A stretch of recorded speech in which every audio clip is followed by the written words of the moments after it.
En attendant, il est temps d'ouvrir les journaux avec Hélène Frade, bien sûr. Bonjour Hélène. Bonjour Damien. À la une de la presse, vous avez notamment retrouvé la poursuite de la publication des documents relatifs à l'affaire Jeffrey Epstein, qui n'en finit plus de secouer les États-Unis. Et oui, la décision de l'administration Trump de publier ces documents en plusieurs fois transforme l'affaire, il est vrai, en feuilleton. Dernière révélation en date des messages, Damien, confirmant l'implication de l'ex-prince Andrew, qui a notamment prié Ghislaine Maxwell, la comparse de feu Epstein, de lui trouver des amis inappropriés. Une citation, vous le voyez à la une ce matin du Daily Telegraph.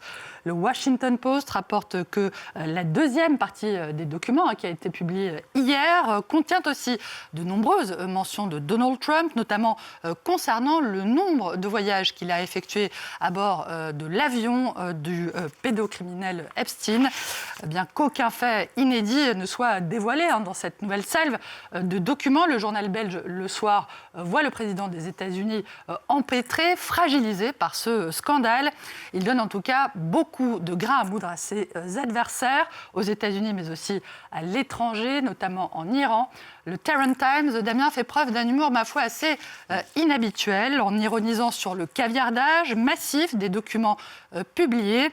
Les États-Unis vont finir par se retrouver à court d'encre pour effacer les traces de leur président dans le dossier Epstein. Les États-Unis, dont les efforts diplomatiques pour mettre fin à la guerre en Ukraine n'ont pas porté leurs fruits, en tout cas pour le moment.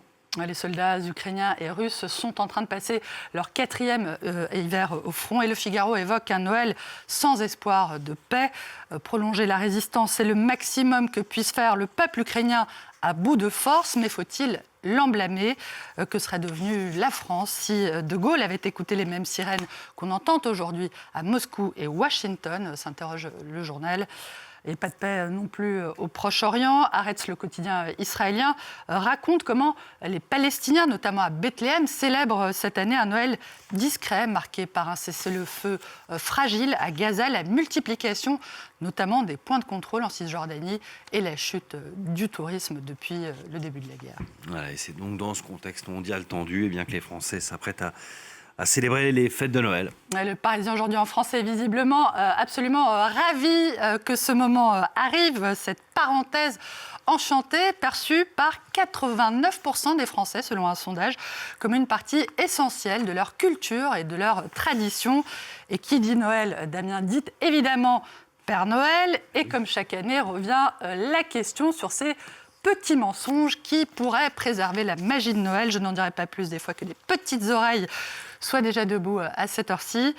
Pour les recommandations à suivre, vous pouvez consulter le pédopsychiatre, appelé à la rescousse carrément par le Figaro.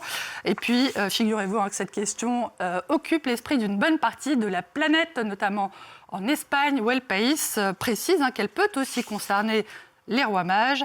Et comment faire pendant ces festivités pour que tout ça ne tourne pas au drame familial? Le Figaro a préparé pour vous la petite liste des 5 phrases à éviter pour éviter que les fêtes de famille se transforment en pugilat, notamment tout ce qui concerne, éviter tout ce qui concerne le tour de taille.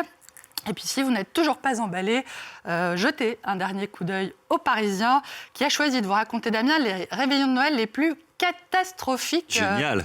Histoire que vous puissiez peut-être aimer le vôtre. Mention spéciale, Damien, à ces parents qui ont annoncé leur divorce à leurs enfants entre la dinde et le fromage. C'est raide.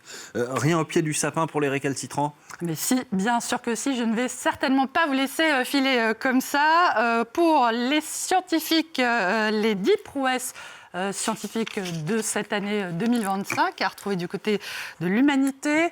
Le trophée Jules Verne pour se mettre du vent dans les voiles avec l'équipe et des catamarans plus légers que les dindes au marron. Et pour les amis les bêtes, les amis des bêtes, précisément le Libé des animaux, notamment pour tout savoir sur le poulpe, tout ce que vous auriez aimé savoir sur le poulpe et que vous n'avez jamais osé demander. C'est justement. Mais, je vous posais des questions sur le poulpe. Allez-y, je vous en prie. Je vous laisse consulter Libé. Moi, je voulais quand même vous proposer un dernier coup d'œil au Guardian, le grand quotidien britannique, qui écrit que, dans ce monde en souffrance, nous avons besoin de paix, d'espoir et de bienveillance. Il rappelle que des actes de courage et de solidarité peuvent quand même nous préparer à un avenir meilleur. Bonnes fêtes à toutes et à toutes. Et bonne fête à vous également, Hélène.